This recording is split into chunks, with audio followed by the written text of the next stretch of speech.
রাস্তায় এক অজ্ঞাত পরিচয় ব্যক্তির মৃতদেহ উদ্ধারের ঘটনায় ব্যাপক চাঞ্চল্য ছড়ালো গোটা এলাকায়। ঘটনাটি ঘটেছে রবিবার সকালে কালিয়াগঞ্জ পুরসভার শহরের শিমুলতলা এলাকায় রাজ্য সড়কের ওপরে। এদিন সকালে প্রাতঃভ্রমণে বেরোনো সাধারণ মানুষদের প্রথমে চোখে পড়ে বিষয়টি। খবর দেওয়া হয় কালিয়াগঞ্জ থানার পুলিশকেও। পুলিশ এসে মৃতদেহ উদ্ধার করে কালিয়াগঞ্জ স্টেট জেনারেল হাসপাতালে নিয়ে যায়। মৃত ব্যক্তির নাম এবং পরিচয় এখনও অবধি জানা যায়নি। পুলিশ মৃত ব্যক্তির নাম এবং পরিচয় জানার চেষ্টা করছে এবং গোটা ঘটনার তদন্তে নেমেছে।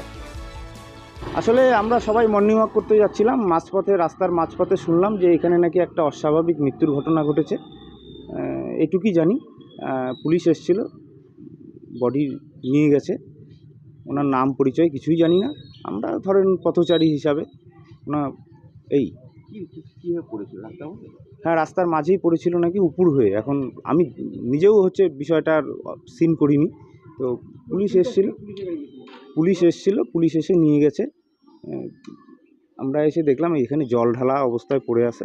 এই আশেপাশের যারা মানুষ তাদের কাছে শুনতে পেলাম এই। নাম পরিচয় জানা যাবে? না, জানি না। ব্যুরো রিপোর্ট, উত্তরের প্রহরী।